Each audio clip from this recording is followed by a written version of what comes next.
Hey everybody, it's Jason Blaha here, and today I want to answer a question I got in my comments yesterday. I was asking how much submaximal work does a lifter really need for practice and to get really strong, and I want people to know this answer is going to be more geared towards we would think of as powerlifting type training. And in other words, we're not going to worry about things like Olympic lifting or weightlifting. Because if you're coming to my channel for weightlifting advice, this is the wrong place. I am not an Olympic lifter. I'm not a coach for that. Okay, they need a lot more skill work through their entire career.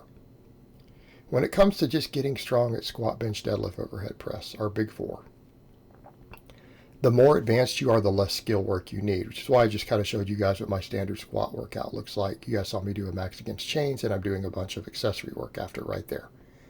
And you'll see the same thing with my benching coming up.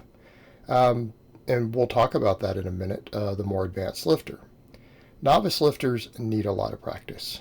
And I don't mean they need practice they're going to compete in powerlifting. They need practice because they need to master the lifts. All right? You need a good year or more of practice with submaximal work. Submaximal meaning even weights under 90%. A novice lifter needs a lot of time in like the 70 to 85% range. They need a lot of time there early on. With all their big lifts, right? All their big lifts, squat, bench, deadlift, overhead pressing, it's all valuable to do that because they need to learn how to master the lifts. They need to learn how to master the lifts. Now, if one of them says, well, I don't want to do bench press, I'm going to do incline, well, that's fine. I don't care. The idea is the same. Do you want to get good at incline bench? Because if you don't get good at incline bench, you're going to struggle to progress on it and work it correctly and gain muscle with it. So in other words, if you want to get good at the incline bench, you're probably going to need to do a lot of it. Hopefully that makes sense to people. They say, well, I'm not going to do a back squat, I'm going to do a box squat. Well, you should probably practice the box squat a lot. Be a real good idea if you're going to use it as a primary size builder even early on. The idea is the same. We need practice. We need repetition. We need these things early on. We need to learn these skills. Also, because you are using these big lifts as your primary driver of hypertrophy,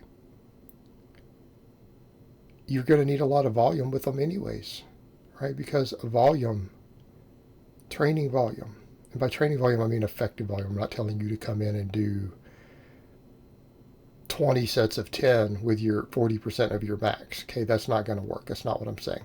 Training volume is the primary driver of hypertrophy, and it works best when they are limit sets. In other words, if you're getting within a rep of failure, you're going to produce much better muscle growth. And that usually means with decent form. So you're getting good quality of loading, quality reps in. Okay? That is what you need to build muscle. You have to practice these lifts.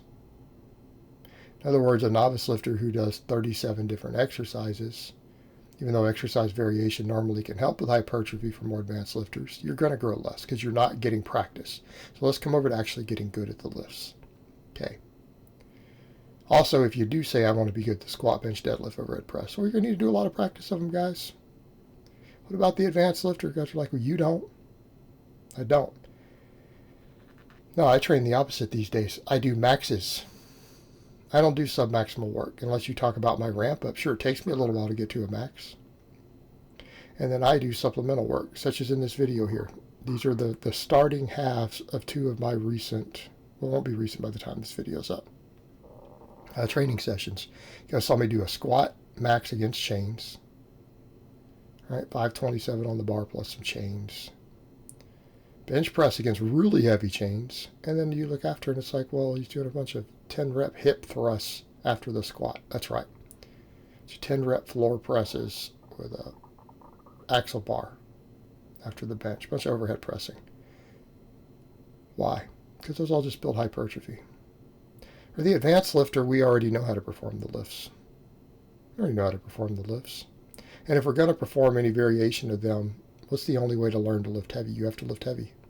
In other words, once you know how to perform a squat, once you are proficient at a squat, or a deadlift, do you really think doing reps with 70 or 80% of your max improves your skill any further? No. Because they're not teaching you how to lift heavy. Doing a variation to a 1 rep max, not even the classical lift, will give you more on your max than doing skill work with the exact lift. You know why? Because you're learning how to strain against a heavy weight. Okay. Your technique changes as you get heavier. We always tell people, try to make an exercise look like your 1 rep max, right? On every rep you do. We say that. But the reality is, rep work doesn't do that. You know why? Because your second, third, fourth, fifth rep will never look like the first rep. My eccentric cannot be replicated. In other words, the eccentric rep I do on a bench press or a squat or whatever, on rep work, I cannot make it look like the eccentric on the first rep. And I can't make the eccentric on the first rep look like my rep work.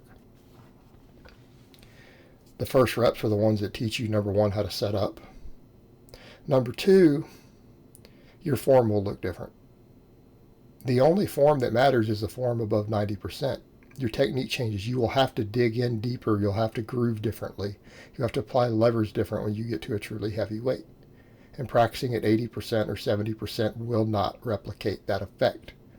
But training with a variation of the lift with a heavy weight will. Why? Because you learn how to get into your groove. In other words, ramping up to a max teaches you how to ramp up to a max. Ramping to a max with a box squat against chains or against bands or varying box heights still teaches you how to ramp up and find your groove on a squat. People say, well, that doesn't work. Well, what did I do this year? You guys watched me, the heaviest back squat I hit over a year before I went back into the conjugate stuff was a 485 on camera, right? A year before. Didn't touch anything heavier than that. Pulled my lower back due to something not even related to my training. Had to rebuild my lower back. Got back up to a 425 back squat. Then went into conjugate work with boxes. I did not perform a single back squat. Then I performed one after 10 months?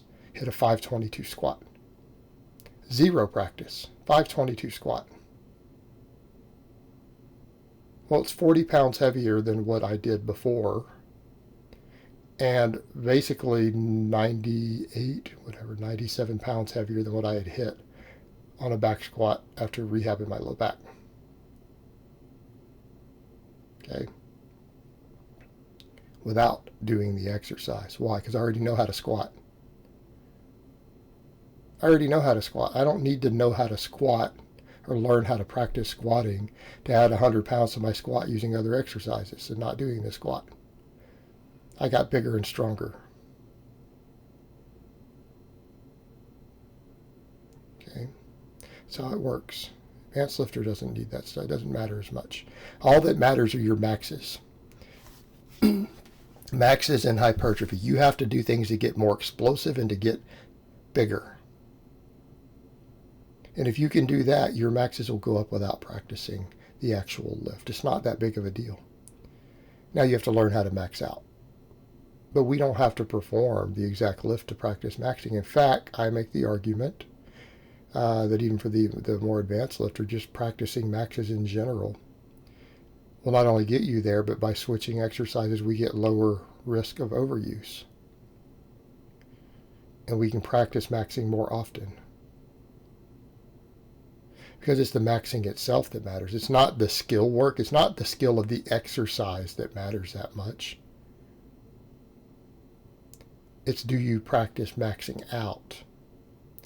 Are you competent to ramp up to a heavy weight? Can you find your groove quickly on a new exercise? Okay, and if you can do that, then you're just going to be strong all the way around. In other words, if you hypertrophy all your weak points all the time, you're going to be strong all the way around anyways. There's no need to practice it.